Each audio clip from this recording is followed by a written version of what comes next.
Student तुम सब केमी अच्छ आशा कर सब पिला भल थो।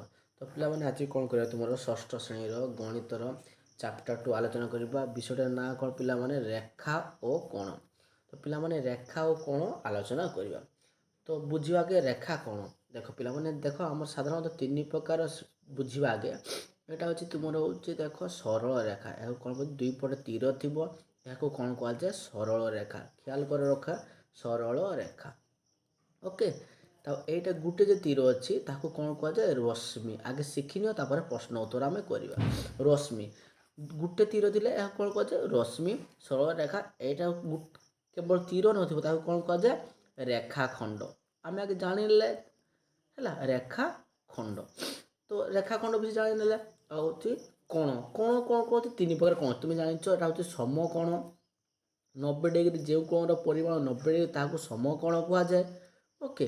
जो कोणर परिमाण 0 डिग्री अधिक किंतु 90 डिग्री कम ताकू कौन कहुए सूक्ष्म कोण सूक्ष्म कोण आ जो कोणर परिमाण 90 डिग्री अधिक किंतु 180 डिग्री कम ताकू कौन कहुए स्थूल कोण।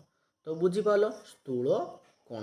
तो आम बर्तमान कौन जानिले आगे प्रथम जानीदेवा यहाँ हूँ कौन सरल रेखा यहाँ हूँ रश्मि यहाँ हूँ रेखाखंड यहाँ हूँ रेखाखंड तापर कौन समकोण सूक्ष्म कोण आउ हूँ स्थूल कोण। तो कोण विषय जानिले एवं रेखा विषय जानिले बर्तमान पढ़ा प्रश्न उत्तर आरम्भ करवा।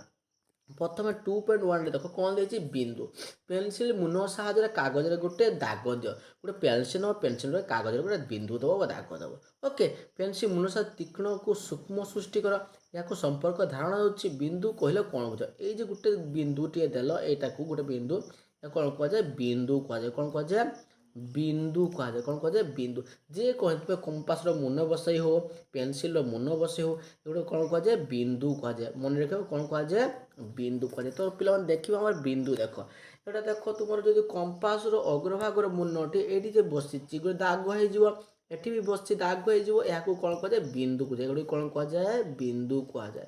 आगे बुझीद माने यहाँ देख ये मुन बसला यहाँ बिंदु कहुए एवं छुंचीर मुन ये बसला एक बिंदु एटा भी बिंदु एटा भी बिंदु एटा भी बिंदु ताले एगुड़ा सब कौन है बिंदु कौन कहुए बिंदु ओके। तो ये देख यहाँ जेड गोटे बिंदु एटा गोटे पी गोटे बिंदु ओके एगुड़ा बिंदु कह तुम्हें भी चाहिए खाता जेकोसी कह जो 3टी बिंदु दियो नाम देख तुम्हें कौन कर 3टी बिंदु नहीं नब एवं 3टी बिंदु देके नाम लिख ए लिखिपर बी लिखिपर सी लिखिपर हूँ 3टी बिंदु ओके। नेक्स्ट प्रश्न को जावा आमर कौन अच्छी ये देख रेखा खंड मुझे बुझे तुमको रेखा खंड कहुए खंडे कागज को भांगी दियो यहाँ खोली दियो कागज देख दाग अच्छे गोटे कागज को तुम नब ताको गोटे कौन करदेव भांग करदेव भांग कले मझीरे भांग कले गोटे मझे गोटे गार आसीज जदि गोटे भी एपट को कागज तुम यही कणर मोड़ ये कणर गार आसो एक मोड़े गार आस एपट मोड़े गार आस गार आस कौन कहुए रेखाखंड मुझे देख ये कौन कहुए रेखाखंड यही कागज उपर देख जो गोटे गार टाणला यहाँ हूँ गोटे ए बिंदु देख यहाँ गोटे मनकर कागज कागज ये भांग करवा दुई पट भांग पड़ तो यहाँ नाम तुम्हें ए देदेव और बी दब दुईटी हूँ बिंदु ओके एपट दुईटा बिंदु रुईटा हूँ बिंदु नाम रहा आउ कौन कौन प्रांत रेखा को प्रांत रेखा कहुए एगुड़ी कौन कहुए प्रांत रेखा बोली कहुए। तापर सरल रेखा मुझे सरल रेखा क्या कहुए मुझे दुई पट को तीर थिले या कौन कहुए सरल रेखा यहाँ हूँ गोटे बिंदु नाम दब ए आउ गोटे बिंदु नाम देदेव बी एगुड़ा हूँ सरल रेखा आउ तुम्हें भी सरल रेखा लिखिपर आउ गोटे जहाँ लिखिपर कौन लिखिपर तुम्हें एक्स वाई लिखिपर जेकोसी सरल रेखा तुम्हें निज मन इच्छा अंकन कर सरल रेखा कहुए। मु रश्मि मध्य कही मु रश्मि देख कौन यहाँ हूँ रश्मि आम ताले कौन जानिलु बिंदु पढ़लु एटा कहले बिंदु कहुए मुझे बिंदु तापर कौन देखिलु एटा हूँ दुई पट तीर थे कौन कहुए सरल रेखा शिखिलु ओके सरल रेखा तापर हूँ रश्मि मुझे गोटे तीर थे कौन कहुए रश्मि तालपेशम हर्ष रश्मि तार देख यहाँ हूँ लाइट हाउस पे देख लाइट हाउस कौन आलोक बत्ती घर निर्गत आलोकर गुच्छ बाहर यपटे जो आलोकर गुच्छ बाहर कौन कहुए तीर आकार बाहरी थाए आलोक बाहरी थाए या कौन कहुए रश्मि कहुए कौन कहुए रश्मि एपटे टर्च लाइटा तुम्हें मार तार भी आलोक गुच्छ बाहर कौन कहुए ରଶ୍ମି କୁହାଯାଏ। ସୂର୍ଯ୍ୟଙ୍କର କିରଣ ବି ଏଇପଟେ ଯେ ଏଗୁଡ଼ା ସବୁ ଦିଆଯାଇଛି ଏଗୁଡ଼ିକୁ କ'ଣ କୁହାଯାଏ? ରଶ୍ମି କୁହାଯାଏ। କ'ଣ କୁହାଯାଏ? ଏହାକୁ ବି ରଶ୍ମି କୁହାଯାଏ। କ'ଣ କୁହାଯାଏ? ରଶ୍ମି। ତ ବୁଝିପାରିଲ ସରଳ ରେଖା କ'ଣ, ରଶ୍ମି କ'ଣ, ତୁମେ କ୍ଲିୟରଲି ବୁଝିପାରିଲ। ବର୍ତ୍ତମାନ ଆମେ ପ୍ରଶ୍ନ ଉତ୍ତରକୁ ଦେଖିବା। ଦେଖ କ'ଣ ଅଛି, ଆସ ବୁଝିବା, ଆସ ବୁଝିବା। ହଁ ଏଠି ଗୋଟେ ରଶ୍ମିର ଅଙ୍କନ କରାଯାଇଛି। ରଶ୍ମି କିପରି ଅଙ୍କନ କରାଯାଇଛି ତୁମେ ଦେଖିଦିଅ। ଏଇଟା ହେଉଛି ତାର ଚିତ୍ର ଦିଆଯାଇଛି, କିପରି ଭାବରେ ରଶ୍ମି ଅଙ୍କନ କରାଯାଇଛି ଦେଖିଦେବ। ଓକେ, ଆସ ବୁଝିବା ଏବଂ ପ୍ରଶ୍ନ ଉତ୍ତରକୁ ଆଲୋଚନା କରିବା। କ'ଣ ପ୍ରଶ୍ନ ଦେଇଛି? ପ୍ରଥମେ 1 ନମ୍ବର ପ୍ରଶ୍ନକୁ ଯିବା ଏବଂ ତାକୁ ମାନେ ବୁଝିବା। 1 ନମ୍ବର ପ୍ରଶ୍ନ କ'ଣ ଦେଇଛି? ରୀନା ଗୋଟିଏ କାଗଜ ପୃଷ୍ଠରେ ବିନ୍ଦୁ ଦେଲା। ରୀନା ଗୋଟେ ବିନ୍ଦୁ ଦେଇଛି। ଭଲ କରି ବୁଝ, ଗୋଟେ କ'ଣ କରୁଛି? ସେ ବିନ୍ଦୁ ଦେଇଛି। ଏଇ ବିନ୍ଦୁ ଦେଇ ସେ କେତୋଟି ସରଳରେଖା ଅଙ୍କନ କରିପାରିବ? ସରଳରେଖା କାହାକୁ କୁହାଯାଏ ପିଲାମାନେ? ଦୁଇ ପଟକୁ ତୀର, ଏଇ ଯେ ଗୋଟେ ବିନ୍ଦୁ ଦେଇ ସେ କେତୋଟି ସରଳରେଖା ଅଙ୍କନ କରିପାରିବ? ଦେଖ କେତୋଟି ସରଳରେଖା ଅଙ୍କନ କରିପାରିବ? ଯେତୋଟି ଚାହିଁବ ସରଳରେଖା ଅଙ୍କନ କରିବ। ପିଲାମାନେ ଭଲସେ କରିବ, ବିନ୍ଦୁ ଭିତରେ ସିଧା ଗାର ହଉ ନାହିଁ। ତୁମେ ସ୍କେଲରେ ଦେଖିବ ଗୋଟେ ବିନ୍ଦୁ ଦେଇକି ସ୍କେଲ ଗାର ଟାଣିବ, ତାହେଲେ କ'ଣ ହେବ ପିଲାମାନେ? ଅସଂଖ୍ୟ ସରଳରେଖା ହେବ। କ'ଣ ହେବ? ଅସଂଖ୍ୟ। ଯେକୌଣସି ଗୋଟିଏ ବିନ୍ଦୁ ଦେଇ ଅସଂଖ୍ୟ ସରଳରେଖା ଅଙ୍କନ କରାଯାଇପାରିବ। କି ହେବ? ତୁମେ ଯେତିକି ଚାହିଁବ ସେତିକି ସରଳରେଖା ଅଙ୍କନ କରିପାରିବ। ଲେଖିବ ଏହି ବିନ୍ଦୁ ଦେଇ କେତୋଟି ଜାଗାରେ ଲେଖିବ ଅସଂଖ୍ୟ। ଲେଖିବ ଅସଂଖ୍ୟ ସରଳରେଖା ଅଙ୍କନ କରାଯାଇପାରିବ। ବୁଝିପାରିଲ? କେତୋଟି ସରଳରେଖା କରିପାରିବ? ଲେଖିବ କେବଳ ଗୋଟିଏ ବିନ୍ଦୁ ଦେଇ ଅସଂଖ୍ୟ ସରଳରେଖା ଅଙ୍କନ କରିପାରିବ। ମନେ ରହିଲା? ତୁମେ ଯାହା ଲେଖା ହେଇଛି ଲେଖିଦେବ। ରୀନା ଗୋଟିଏ କାଗଜ ପୃଷ୍ଠା ପରେ ବିନ୍ଦୁଟିଏ ଦେଲା। ଓକେ, ତ ଏଇ ବିନ୍ଦୁ ଦେଇ କେତୋଟି ସରଳରେଖା? ତୁମେ ଲେଖିବ ଅସଂଖ୍ୟ, ମାନେ ହିସାବ ନାହିଁ, ଯେତିକି ପାରିବ ତୁମେ ଗାର ଟାଣିବ। ଆହୁରି ଚାହିଁଲେ ଆହୁରି ଗାର ଟାଣିବ, ଆହୁରି ଚାହିଁଲେ ଆହୁରି ଗାର ଟାଣି ପାରିବ। ଯେତିକି ଚାହିଁବ ଗାର ଟାଣି ପାରିବ। ଶୀତଳ ଗୋଟିଏ କାଗଜରେ 2ଟି ବିନ୍ଦୁ ଦେଲା। ଏହି 2ଟି ବିନ୍ଦୁ ଦେଇ କେତୋଟି ସରଳରେଖା ଅଙ୍କନ? ଦେଖ ଯଦି 2ଟି ବିନ୍ଦୁ ଦେବ, 2ଟି ବିନ୍ଦୁ ଦେଇ କେତୋଟି ସରଳରେଖା ଅଙ୍କନ ହେବ? ମାତ୍ର ଗୋଟିଏ। ମୁଁ କହିଥିଲି 2ଟି ସରଳରେଖା ଦେଇ ମାତ୍ର ଗୋଟିଏ ଅଙ୍କନ ହେବ। ମନେ ରହିଲା? ଏଟା ହେଉଛି ଗୋଟିଏ ସରଳରେଖା। କେତେଟା ହେଲା? 1ଟି ସରଳରେଖା।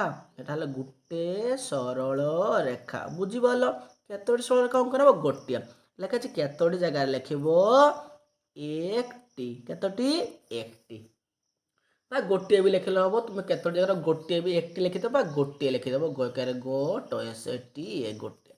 ତାପରେ ଯେ ତମେ ରୀନା ଓ ଶୀତଳକୁ ଉତ୍ତର ଦେବା ପାଇଁ ସାହାଯ୍ୟ କରିପାରିବ କି? ତୁମେ ଲେଖିବ ହଁ।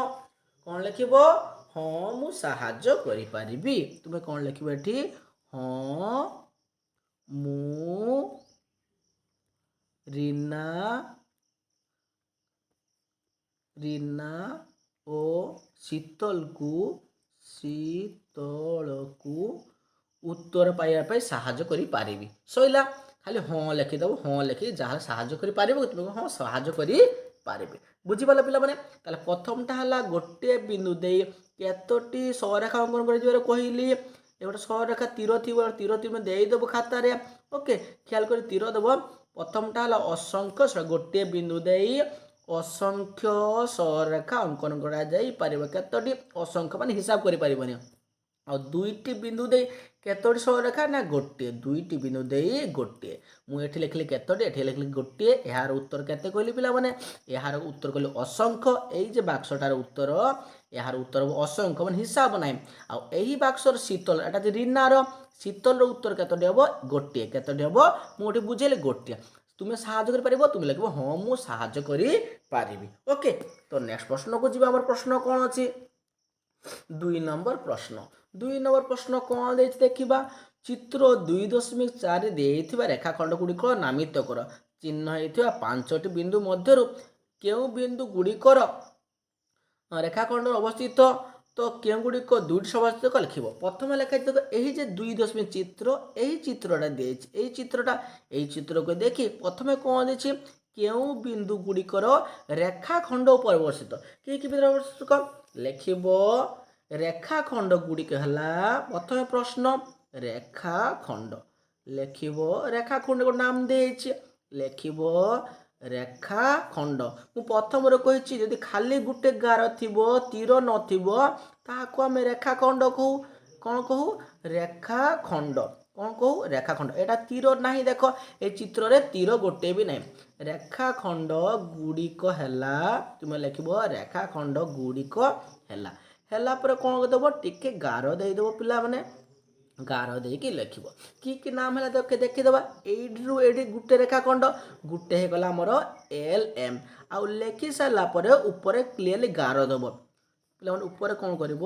ଖାଲି ଗୋଟେ ସିଧା ଗାର ଦେବ। LM କମା ଦେବ। ଆଉ ଗୋଟେ କ'ଣ ଅଛି? MP। MP ଗୋଟେ ନାମ ଦେବ। କ'ଣ ଦେବ? MP। ଉପରେ MP ଉପରେ ବି ଗାର ଦେବ। ଆଉ ଗୋଟେ କ'ଣ ହେଲା? PQ। PQ ନାମ ଦେବ। କ'ଣ ଦେବ? PQ। କ'ଣ ନାମ ଦେଲ? PQ କମା ଦେବ। ତାପରେ ହେଲା QR। QR ତ ବୁଝିପାରିଲ। ପ୍ରଥମେ ପ୍ରଶ୍ନଟାକୁ ଆମେ ଆଲୋଚନା କରିବା। କ'ଣ ଦେଇଛି? ରେଖାଖଣ୍ଡ ଅବସ୍ଥିତ କି କେଉଁ ବିନ୍ଦୁ ରେଖାଖଣ୍ଡ ଉପରେ ଅବସ୍ଥିତ? ଲେଖିବ କେତୋଟି ପିଲାମାନେ? ଲେଖିବ ରେଖାଖଣ୍ଡ ଉପରେ ଲେଖା ହେଇଛି ଚିତ୍ର 2.ରେ ଦେଇଥିବା ରେଖାଖଣ୍ଡଗୁଡ଼ିକ ନାମ କର। ପ୍ରଥମେ ଆମେ ରେଖାଖଣ୍ଡଗୁଡ଼ିକ ନାମ ଲେଖିବା। ପ୍ରଥମେ କ'ଣ ହେଲା? ମୁଁ କହିଲି LM, ଗୋଟେ ନାମ ପାଇଲେ LM। ତାପରେ କ'ଣ କଲି? MP, ଗୋଟେ ପାଇଲେ MP, ଦୁଇଟା ହେଲା। ତାପରେ କ'ଣ କଲି? PQ, ଏଟା ହେଲା PQ। ତାପରେ ହେଲା QR। ଚାରିଟା ରେଖାଖଣ୍ଡ ଆମେ ପାଇଗଲେ। ଗୋଟେ, ଦୁଇଟା, ତିନିଟା, ଚାରିଟା ପାଇଗଲେ। ପ୍ରଶ୍ନ କ'ଣ ଦେଇଛି? ଚିହ୍ନିତ 5ଟି ବିନ୍ଦୁ ମଧ୍ୟରେ କେଉଁ ଦୁଇଟି ରେଖାଖଣ୍ଡ ଅଛି? ଦେଖ କେଉଁ ଦୁଇଟି ଅବସ୍ଥିତ? ଲେଖିବ ଏହାର ଉତ୍ତର ଲେଖିବ ଚିହ୍ନିତ। ଖାଲି ଲେଖିଦେଉଛି ମୁଁ ଚିହ୍ନିତ ରେଖାଖଣ୍ଡ ଉପରେ, ଚିହ୍ନିତ ରେଖାଖଣ୍ଡ ଉପରେ, ରେଖାଖଣ୍ଡ ଉପରେ, ଖଣ୍ଡ ଉପରେ, ଚିହ୍ନିତ ରେଖାଖଣ୍ଡ ଉପରେ କେଉଁ ବିନ୍ଦୁ ଅଛି ଗୁଡ଼ିକ ଅବସ୍ଥିତ? କି ବିନ୍ଦୁରେ ପିଲାମାନେ ଦେଖ L ଆଉ R। ଏହି ବିନ୍ଦୁରୁ ଆଉ ଏହି ବିନ୍ଦୁରୁ ଏଇ ଦୁଇଟା ଭିତରୁ ସବୁ ରେଖାଖଣ୍ଡ ଅଛି। ଏଇଠାରୁ ଆରମ୍ଭ ହେଇଗଲା L ପାଖରୁ MN, L ପାଖରୁ MPQR। ତାହେଲେ କି ହେବ? LOR। LOR ହେଉଛି ରେଖାଖଣ୍ଡ ଉପରେ ଅବସ୍ଥିତ। କି ହେବ? LOR। ତ ବୁଝିପାରିଲ? ଦୁଇଟା ପ୍ରଶ୍ନ ବୁଝିପାରିଲ? LOR। ତାପରେ ପ୍ରଶ୍ନ କ'ଣ ଅଛି ଦେଖିବା। ତାପରେ ପ୍ରଶ୍ନ କ'ଣ ଦେଇଛି? କେଉଁ ବିନ୍ଦୁ ଗୁଡ଼ିକ ରେଖାଖଣ୍ଡ କ'ଣ ଦେଇଛି? କେଉଁ ବିନ୍ଦୁ ଗୁଡ଼ିକ ରେଖାଖଣ୍ଡ ଉପରେ ଅବସ୍ଥିତ? କି ବିନ୍ଦୁ ଗୁଡ଼ିକ ଅବସ୍ଥିତ? ଦେଖ ପ୍ରଶ୍ନ କ'ଣ ଦେଲା? କେଉଁ କେଉଁ ବିନ୍ଦୁ ଗୁଡ଼ିକ ରେଖାଖଣ୍ଡ ଉପରେ ଅବସ୍ଥିତ? କି ବିନ୍ଦୁ ଗୁଡ଼ିକ ପିଲାମାନେ? ଏଠି ଦେଖ ଏଗୁଡ଼ା ହେଉଛି କି ବିନ୍ଦୁ? କି ବିନ୍ଦୁ ଦୁଇଟି ରେଖାଖଣ୍ଡ ଉପରେ ଅବସ୍ଥିତ? କି ହବ? M ହବ। ଲେଖିବ ବିନ୍ଦୁ ଗୁଡ଼ିକ ହେଲା, ବିନ୍ଦୁ ଗୁଡ଼ିକ, ବିନ୍ଦୁ ଗୁଡ଼ିକ ହେଲା କି ବିନ୍ଦୁ ପିଲାମାନେ? ଲେଖିବ ବିନ୍ଦୁ ଗୁଡ଼ିକ ହେଲା, ଟିକେ ଗାର ଦେଇଦେବ। ଗୋଟେ ହେଉଛି M ବିନ୍ଦୁ, କମା ଦେବ। ଆଉ ଗୋଟେ ହେଲା P ବିନ୍ଦୁ, ଆଉ ଗୋଟେ ହେଲା Q ବିନ୍ଦୁ। ଓକେ, ତାହେଲେ କେତୋଟି ବିନ୍ଦୁ ହେଲା? 3ଟି ବିନ୍ଦୁ। ବୁଝିପାରିଲ? ଦେଖ ମୁଁ ବୁଝେଇ ଦେଉଛି। ଦେଖ ଏଠି ପ୍ରଥମ ପ୍ରଶ୍ନ ଦେଲା 2.4 ହେଇଥିବା ରେଖାଖଣ୍ଡ ନାମ କର। ପ୍ରଥମେ ମୁଁ କ'ଣ କଲି? ଏହାର ରେଖାଖଣ୍ଡ ଗୁଡ଼ିକ ନାମ କରିଦେଲି। କି ରେଖାଖଣ୍ଡ ନାମ କରିଦେଲି? ମୁଁ LM, MP ଉପରେ ଗାର ଦେବ, ଆଉ PQR। ଏଟା ହେଲା 4ଟି ରେଖାଖଣ୍ଡ। କେତେଟା ବାହାରିଲା ଆମର? 4ଟି ରେଖାଖଣ୍ଡ। ପ୍ରଥମେ ବାହାରିଲା 4ଟି ରେଖାଖଣ୍ଡ ଆମର ବାହାରିଲା। ତାପରେ ପ୍ରଶ୍ନ କ'ଣ ଦେଇଛି? 5ଟି ବିନ୍ଦୁ ମଧ୍ୟରୁ କେଉଁ ଗୁଡ଼ିକ ରେଖାଖଣ୍ଡ ଉପରେ ଅବସ୍ଥିତ? ତ କି ଅବସ୍ଥିତ? 5ଟି ମଧ୍ୟରେ କେଉଁ ଗୁଡ଼ିକ ଗୋଟିଏ ରେଖାଖଣ୍ଡ ଉପରେ ଅବସ୍ଥିତ? ହେଉଛି L ଆଉ R। 5ଟା ଭିତରୁ ଗୁଡ଼ିକ ଗୋଟିଏ ରେଖାଖଣ୍ଡ ହେଉଛି L ଆଉ R। L ଆଉ R ହେଉଛି 5ଟା ଯେ ବିନ୍ଦୁ ହେଇଛି, ସବୁ ଗୁଡ଼ିକ LR ଉପରେ ଅବସ୍ଥିତ। କାହା ଉପରେ? L ଆଉ R ଉପରେ। କାହା ଉପରେ? ଲେଖିବ ଚିହ୍ନିତ ଗୁଡ଼ିକ ମଧ୍ୟରୁ ରେଖାଖଣ୍ଡ ଗୁଡ଼ିକ L ଓ R ଉପରେ ଅବସ୍ଥିତ। ତାପରେ କ'ଣ ଅଛି? କେଉଁ ବିନ୍ଦୁ ଗୁଡ଼ିକ ଦୁଇଟି ରେଖାଖଣ୍ଡ ଉପରେ ଅବସ୍ଥିତ? କି ବିନ୍ଦୁ ଗୁଡ଼ିକ ରେଖାଖଣ୍ଡ ଅବସ୍ଥିତ ହେଉଛି? M ବିନ୍ଦୁ, P ବିନ୍ଦୁ ଆଉ Q ବିନ୍ଦୁ। ତିନିଟା ମୁଁ ଲେଖିଦେଇଛି M, P, Q ବିନ୍ଦୁ। ବୁଝିପାରିଲ? ନେକ୍ସଟ ପ୍ରଶ୍ନକୁ ଆମେ ଯିବା। ପ୍ରଶ୍ନ କ'ଣ ଅଛି ଦେଖିବା। ନେକ୍ସଟ ପ୍ରଶ୍ନ କ'ଣ ଅଛି? 3 ନମ୍ବର ପ୍ରଶ୍ନକୁ ପହଞ୍ଚିଗଲେ। ଚିତ୍ର 2.ରେ ରଶ୍ମିଦ୍ୱୟର ନାମ ଲେଖ। ଉଭୟରେ T ଆଦ୍ୟ ବିନ୍ଦୁ ଅଟେ କି? प्रथम लिखा रेखाखंड गुड़िकर नाम लिखा प्रथम लिखा 2 चित्र मान यही चित्र दिए यही चित्र आम रश्मि द्वयर नाम रश्मि क्या मुझे एमती चिन्ह था गोटे तीर जदि थी यहाँ कौन कहुए रश्मि कहुए मुझे या कौन है रश्मि गोटे तीर थी रश्मि प्रथम लिख रश्मि द्वयर नाम रश्मि कि अच्छी रश्मि गुड़िकर नाम गुड़िक लिखा रश्मि द्वयर नाम रश्मि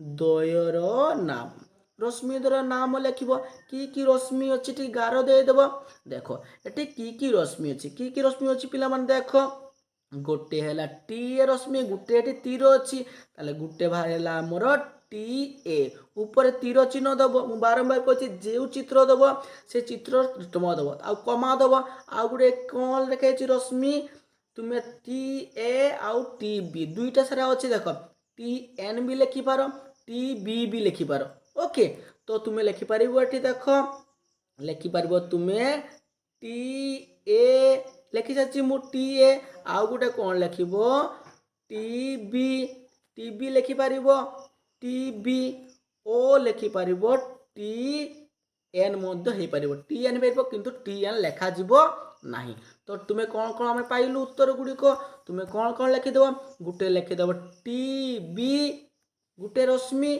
आ गोटे टी ए दुईटा आम पाइगलु टी ए गोटे पाइलु टी ए रश्मि आ गोटे पाइलु टी बी दुईटा है रश्मि पाइगलु तापर प्रश्न कौन देछि उभय आद्य बिंदु टी कि तुम्हें लिख हाँ कौन लिख हाँ उभयर आद्य बिंदु उभयर उभय रश्मिर लिखा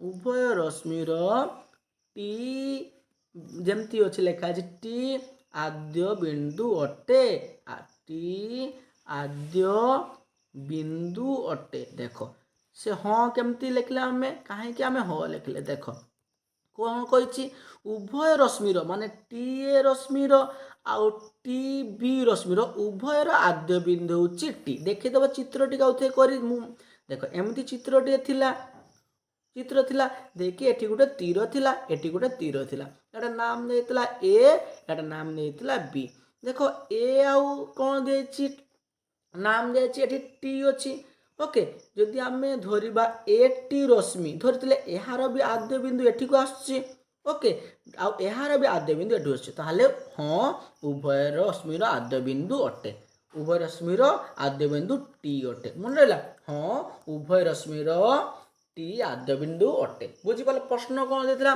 प्रथम रश्मि द्वयर नाम मु कौन लिखली टी ए रश्मि आउ टी बी रश्मि मु कौन लिखी टी ए रश्मि ओ टी बी रश्मि चिन्ह दब तापर कौन प्रश्न होता उभय रश्मिर टी आद्य बिंदु कि तुम्हें लिख हाँ उभय रश्मिर टी आद्य बिंदु ओके नेक्स्ट प्रश्न को जी आमर कौन अच्छी नेक्स्ट प्रश्न 4 नंबर प्रश्न कौन अच्छी प्रत्येक स्थल रफ चित्र नेक्स्ट प्रश्न कौन अच्छी देखा 4 नंबर प्रश्न प्रत्येक स्थल रफ चित्र अंकन कर ठीक भाव बुझापी नामकरण कर प्रथम ए नंबर प्रश्न को जीवा ए नंबर प्रश्न कौन अच्छी ओपी सरेखा ओ क्यू सरेखा ओ बिंदु मिलुत तुम्हें कौन कर स्केल नब स्केल नहीं कौन करमती गार टाणीदेव ओके गोटे सरेखा तुम्हें कर ना कौन कर गोटे एपट को सरेखा अंकन कर सीधा करके सरेखा अंकन कर एपट को गोटे सरेखा अंकन कर दुईटी सरेखा अंकन कर मझीर बिंदुर नाम अ देदेव देखिए कौन लिखिदेव एटा गोटे हूँ बिंदु देदेव लिखिदेव ठीक पी आउ गोटे बिंदु देदेव लिखिदेव क्यू बुझीपाल तो कौन दे देख प्रश्न से देछि ओ आउ पी ओपी सरेखा कौन प्रश्न देछि देख देखिदेवा कौन देछि ओपी सरेखा और ओ क्यू सरेखा परस्पर कौन करती ओ बिंदु रे मिलित होती बुझीपाल ताहले एटा हबो तार चित्र ओके ओ आउ पी मझीरे कौन बिंदु होछि ओ रहिबो तापर बी नंबर प्रश्न कौन देछि एक्स वाई सरेखा पी को सरेखा परस्पर एम बिंदु रे छेदित होती तुम्हें कौन कर पिला माने देख एमती कौन कर सेमती स्केल नब गार टाणीब ओके स्केल लेकिन एमती गार टाणीदेव एपट गोटे भी स्केल लेकिन गार टाणीदेव ଗାରଟା ଆଣିଲା ପରେ ନାମ ଦେଇଦେବ। କ'ଣ କ'ଣ ଦେଇଛି ପିଲାମାନେ? ଏକ୍ସ ୱାଇ, ତୁମେ ନାମ ଦେବ ଏକ୍ସ ୱାଇ ଆଉ ପି କ୍ୟୁ, ଏକ୍ସ ୱାଇ ଆଉ P Q, X Y P Q. କ'ଣ ହେଇଛି ପିଲାମାନେ? ଏକ୍ସ ୱାଇ ପି କ୍ୟୁ ପରସ୍ପରକୁ କେଉଁ ବିନ୍ଦୁ ସହିତ କୁହନ୍ତି? ଏମ୍ ବିନ୍ଦୁରେ। ଏଟା ବିନ୍ଦୁ ନାମ ଦେଇଦେବ ଏମ୍ ବିନ୍ଦୁ। ବୁଝିପାରିଲ? ଦେଖ ଆଉ ଥରେ କହିଦେଉଛି। ଦୁଇଟା କ'ଣ କରିବ? ଏମିତି ସ୍କେଲ ନେବ, ସ୍କେଲରେ ଗାର ପକାଇଦେବ ସିଧା। এটা হলো তোমার সরলরেখা, দুটো সরলরেখা হয়ে গেল। দেখে নাম দেবো, কোন দিচ্ছি এক্স ওয়াই, তুমি এটি এক্স দিয়ে দেবো, এটি ওয়াই দিয়ে দেবো। ওকে, এটি বিন্দু নিহাতি দেবো, খেয়াল করিকি এটা বিন্দু দেবো, নহলে মনে ভুল হয়ে যাব। টিকে বিন্দু দিয়ে দেবো পাখরে এক্স ওয়াই। আউ কোণ দিয়েছি পিলামানে? এক্স ওয়াই দিয়েছি। আউ কোণ দিয়েছি? P Q. এটা নাম দেবো পি কিউ। আউ তা মধ্যবিন্দুর কোণ এম। বুঝিপারল? এটা সরিগলা। বুঝিপারল? চিত্র মু করদেছি। এটা হচ্ছে তোমার হচ্ছে বি র চিত্র, এটা হচ্ছে এ র চিত্র। বুঝিপারল? এটা আমি বুঝাইয়া পাই করছি, এটা আমি বি চিত্র, তো বুঝাইয়া পাই মু কহিলি। তারপরে প্রশ্ন কোন আছে? সি নেওয়া। এল সরেখা উপরে ই এফ বিন্দু দিয়ে অবস্থিত, কিন্তু ডি বিন্দু নাই। গোটে সরেখা লেখিব এল। ওকে, তুমি কোন করবে? স্কেল নেব, গারটা আনিব। এটা হচ্ছে সি নম্বর উত্তর। গারটা আনিব, গোটে সরেখা অঙ্কন করে দেব। সরেখার নাম কোন দিয়ে দেব? এল। সরেখার নাম কোন দেব? এল। সরেখার নাম দিলে এল। কি দিয়েছি? ই ও এফ বিন্দু দিয়ে অবস্থিত, কিন্তু ডি নুহে। এই সরেখা ভিতরে দুইটি বিন্দু দিয়ে দেবো। এটি গোটে বিন্দু, এটি গোটে বিন্দু দিয়ে দেবো। বিন্দু দিয়ে কি কোন নাম লিখে দেব? এটা হচ্ছে বিন্দু ই, এটা হচ্ছে বিন্দু এফ দিয়ে দিল। কিন্তু দিয়েছি এ ডি বিন্দু অবস্থিত নয়, তো ডি বিন্দুকে উপরে দিয়ে দেবো। এটি লিখে দেব ডি বিন্দু। ডি বিন্দু দেখি তলে লিখে দেব সরেখা উপরে অবস্থিত নুহে। সরেখা উপরে অবস্থিত নুহে। বুঝিপারল? নেক্সট প্রশ্নকে দেখিবা। তারপরে প্রশ্ন কোন দিয়েছি দেখিবা। ডি নম্বর প্রশ্ন। এবি রেখাখণ্ড উপরে পি বিন্দু ଅଛି। গোটে এবি রেখাখণ্ড নেব, গোটে এটা হচ্ছে ডি নম্বর প্রশ্নর উত্তর। গোটে গারটা আনিব, গারটা আনিকি দুইটা বিন্দু কোন দিয়েছি? রেখাখণ্ড। রেখাখণ্ড মানে তুমি জানিছ যার তীর হব নাই। অর্থে এটা রেখাখণ্ড। নাম দিয়ে দেব এ আউ বি। সে দিয়েছিলাম এ বি রেখাখণ্ড নিও। উপরে পি বিন্দু মানে এর উপরে কি রইব? এর উপরে এটা হচ্ছে পি বিন্দু। বুঝিপারল? সইলা। আউ থরে মু কই দেই। দেখো প্রথমে প্রশ্ন কোন দেলা ক্লিয়ারলি বুঝিন। 4 নম্বর, প্রত্যেক স্থল পাই রফ চিত্র করিব। কোন করিব? প্রথমে দিছি এ নম্বর প্রশ্ন। এ নম্বর প্রশ্ন পাই কি করিব? প্রথমে দেবা আমি এ নম্বর প্রশ্ন। কোন দিছি? ওপি সরেখা ও কিউ সরেখা পরস্পর ও বিন্দুরে মিলিত হুঁতে। তুমি কোন করিব? স্কেল নব, স্কেল নেকি দুইটি সরেখা অঙ্কন করিব। এপট গোটে গারটা আনিব, এপর গোটে গারটা আনিব। বুঝিন ভাল করে আউ থরে। ওকে, তাহার কোন দিচ্ছি? বিন্দুটা ও রহব। এটি ও বিন্দু রহিলা। দুইটা নাম দিয়ে দেব। কোণ নাম কোণ দিয়ে দেব কইছে? গোটে হচ্ছে পি, গোটে হচ্ছে কিউ। চিত্র শেষ। তারপরে এ গলা, তারপরে বি নম্বর প্রশ্ন। এক্স ওয়াই পি কিউ দুইটিকে এমনি চিত্র করব। সেমতি সেম নব চিত্র, সেমতি দুইটা সরলরেখা নব। দুইটা সরলরেখা করেদেল। কি কে নাম দিয়েছি তোমার সরলরেখা? এক্স ওয়াই ଆଉ ଗୋଟେ କ'ଣ ଦେଇଛି? P Q. ସେମିତି ପି କ୍ୟୁ ନାମ ଦେବ। ତାର ମଧ୍ୟବିନ୍ଦୁ କ'ଣ ଅଛି? ଏମ୍। ଏହାର ମଧ୍ୟବିନ୍ଦୁ ଏକୁ ଦାଗ ଦେଇକି ଲେଖିଦେବ ଏଠି ଏମ୍ ବିନ୍ଦୁ। ତାପରେ କ'ଣ ଦେଇଛି? ସି ନମ୍ବର ପ୍ରଶ୍ନ। ସି ନମ୍ବର ଉତ୍ତରଟା ଆଉ ଲେଖି ଦେଉଛି। ଏଲ୍ ସରଳରେଖା, ଗୋଟେ ସରଳରେଖା ନେବ। ସରଳରେଖା ମାନେ ତୁମେ ଜାଣିଛ ଦୁଇ ପଟକୁ ତୀର ହେବ। ମୁଁ ବାରମ୍ବାର କହିଛି ରଶ୍ମି କହିଲେ ଗୋଟେ ତୀର ହେବ, ରେଖାଖଣ୍ଡ କହିଲେ ତୀର ହେବ ନାହିଁ, ସରଳରେଖା କହିଲେ ଦୁଇ ପଟକୁ ତୀର ହେବ। দুই পটকু তীর দিয়ে তার নাম এল দিয়ে দিলি। এল দিয়েছিল, এল দিয়েছে। উপরে ই এফ দুইটা বিন্দু নেই নেব। সে কইছে উপরে মানে তা উপরে রইব, উপরে রইব ই আউ এফ। ই আউ এফ দুইটি বিন্দু হেলা ই আউ এফ। তারপরে কোন আছে? ডি বিন্দু ନାହିଁ। তোমরা কোন করিব? উপরকু গোটে বিন্দু দেই দেব, লেখিদেব এটি ডি। ওকে, তাহলে লেখিব ডি বিন্দু ନାହିଁ এটি। তারপরে ডি নম্বর প্রশ্নকু যা। অলগা গোটে কলর নেই করে জানি মিশি যাচ্ছে পিলামানে। এটা হচ্ছে ডি নম্বর প্রশ্ন। A B রেখাখণ্ড। রেখাখণ্ড মানে মু কোন এটা হচ্ছে রেখাখণ্ড মানে তীর ନାହିଁ। গোটে রেখাখণ্ড অঙ্কন করিব। তার নামকু দুইটা বিন্দু দিয়ে দেবে। রেখাখণ্ডর বিন্দু দিয়ে দেব। তার নাম দিয়েছি কোন? এ আউ বি। এ আউ বি নাম দিয়ে দেব। এ আউ বি নাম দিয়ে দিল। ए आउ बी नाम देला परे तार ऊपर गोटे बिंदु दे दो लिखिदेव पी। क्लीयर हो गला पिला माने जदि न बुझी पारे मते कमेंट कर जणेबो सर आमे बुझी पारू नाही। ओके नेक्स्ट प्रश्न को जीवा हमरो कोन अछि 5 नंबर प्रश्न को आमे पढे केतरा प्रश्न पिला माने 5 नंबर प्रश्न को 5 नंबर प्रश्न कोन अछि देखिबा चित्र रे 2.6 रे दर्शाओ केते देखिबा पिला माने 2.6 को दर्शाइबा कौन कौन देखिए 2.6 रे कौन दर्शाओ 5टी बिंदु कौन देखिए प्रथमे आम 5टी बिंदु दर्शा 5टी बिंदु कोड़ी कोड़ी अच्छी ताको नाम दबा। ओके तो 5टी बिंदु केड़ी केड़ी अच्छी तुम नाम दबा ये 5टी बिंदु अच्छी देख गोटे डी अच्छी।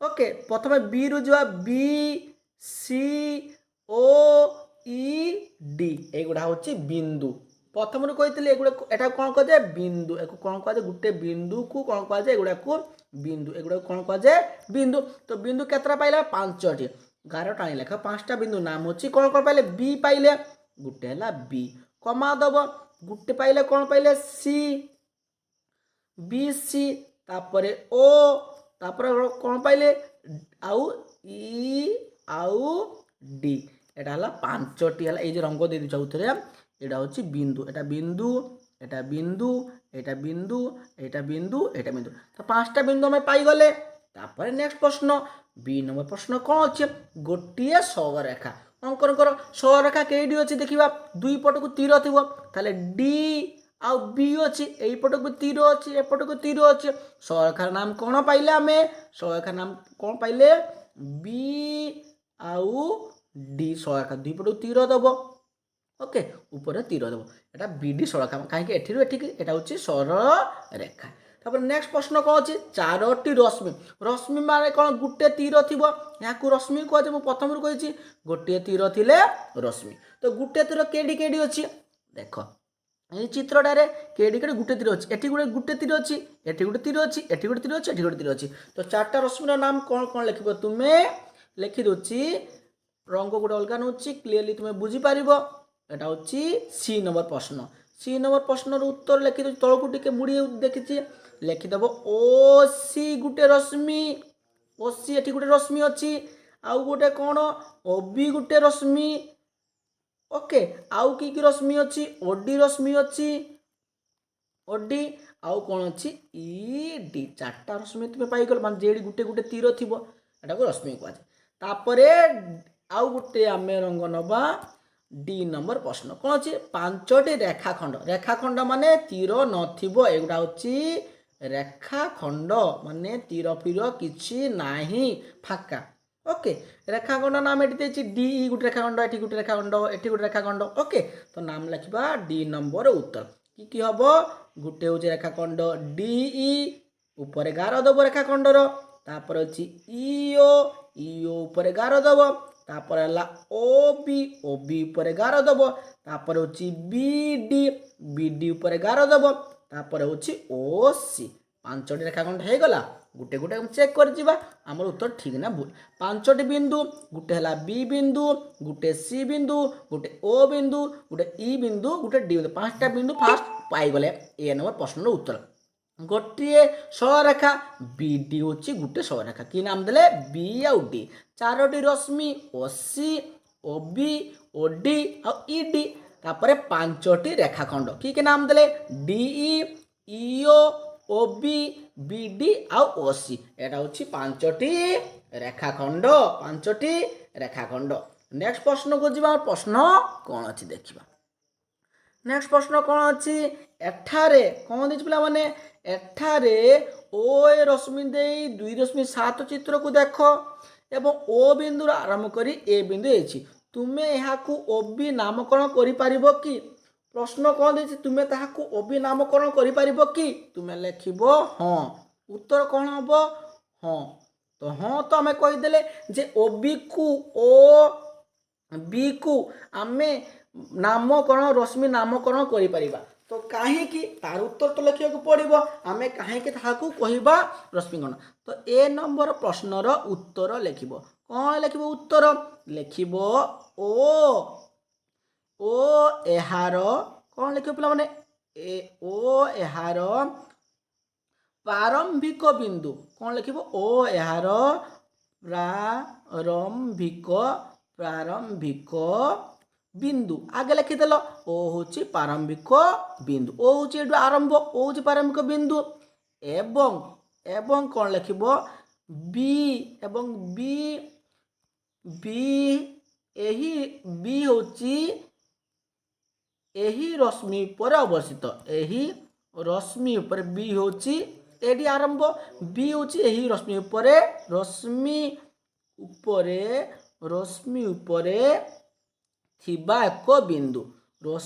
ଥିବା ଏକ ବିନ୍ଦୁ ତୁମେ ଜାଣିଛ ବିନ୍ଦୁ ପୁନଛେ ତେଣୁ ଓ ଏ ରଶ୍ମି ଦେବ ଓ ଏ ରଶ୍ମି ଓ ବି ରଶ୍ମି କୁ ବୁଝାନ୍ତି ତ ବୁଝିଦେବା ଆମେ ମୁଁ ଉତ୍ତରଟି କ'ଣ କହିଲି ଦେଖ ପ୍ରଶ୍ନ କ'ଣ ଦେଲା ଓ ଏହାକୁ ଓ ବି ରଶ୍ମି ଭାବେ ନାମକରଣ କରିପାରିବା କି ମୁଁ ଲେଖିଲି ହଁ କ'ଣ ଲେଖିଲି ହଁ କାରଣ କ'ଣ ତୁମେ ଲେଖିବ ଏଠି କାରଣ ମୁଁ ଛାଡ଼ି ଦେଇଛି କାରଣ ଲେଖିବ ଓ ଏହାର ପ୍ରାରମ୍ଭ ଓ ହେଉଛି ଏଠି ଆରମ୍ଭ ବିନ୍ଦୁ ଏଠିରୁ ଓକେ ଏବଂ ବି ହେଉଛି ମଧ୍ୟବିନ୍ଦୁ ଏଠି ମଧ୍ୟରେ ଗୋଟେ ଓ ଏ ମଧ୍ୟରେ ବି ଗୋଟେ ବିନ୍ଦୁ ଅଛି ଉପରେ ଥିବା ବିନ୍ଦୁ ଗୋଟେ ବିନ୍ଦୁ ଅଛି ଓ ତେଣୁ ଓ ଏ ଲେଖିପାରିବା ଆମେ କ'ଣ ଲେଖିପାରିବା ଓ ଏ ରଶ୍ମି ଲେଖିପାରିବା ବା କ'ଣ ଲେଖିପାରିବା ତାକୁ ଓ ବି ରଶ୍ମି ମଧ୍ୟ ଲେଖିପାରିବା ବୁଝିପାରିଲ ବି ନମ୍ବର ପ୍ରଶ୍ନକୁ ଯିବା ବି ନମ୍ବର ପ୍ରଶ୍ନ କ'ଣ ଅଛି ଦେଖିବା ତାହାକୁ ଆମେ ଓ ଏ ରଶ୍ମି ଲେଖିପାରିବା କି ତୁମେ ଲେଖିବ ନା କ'ଣ ଲେଖିବ ଲେଖିଦେଲେ ମୁଁ ଉତ୍ତର ନା କାହିଁକି ଲେଖିବ କାରଣ ତା ତ କାରଣ ଲେଖି ପଡ଼ିବ ତୁମେ କାହିଁକି କହିଲ ଯେ ନା ସାର୍ ହେବ ନାହିଁ ଯେ ନା ଲେଖିଲେ ଆମେ କାରଣ ଲେଖିବ ରଶ୍ମିର କ'ଣ ଲେଖିବ ପିଲାମାନେ ରଶ୍ମିର ନାମ ସର୍ବଦା କିପରି ହୁଏ ରଶ୍ମିର ନାମ ସର୍ବଦା ପ୍ରାରମ୍ଭିକ ବିନ୍ଦୁରୁ ରଶ୍ମିର ନାଁ ସବୁବେଳେ ପ୍ରାରମ୍ଭିକ ବିନ୍ଦୁରୁ ଆରମ୍ଭ ହୋଇଥାଏ ମନେ ରଖିବ ସମୟ ଆରମ୍ଭ ହୋଇଥାଏ ଲେଖି ସାରିଲ ଆରମ୍ଭ ହୋଇଥାଏ ପୁନଛେଦ ଦେବ ତାପରେ ଲେଖିବ ଓ ଏ ରଶ୍ମିର ପ୍ରାରମ୍ଭିକ ବିନ୍ଦୁ ଓ ତୁମେ ଜାଣିଛ ଓ ଏ ରଶ୍ମିର ପ୍ରାରମ୍ଭିକ ବିନ୍ଦୁ କ'ଣ ହେଉଛି ଓ ମନେ ରହିଲ କିନ୍ତୁ କ'ଣ ଲେଖିବ କିନ୍ତୁ ଏ ଓ ରଶ୍ମି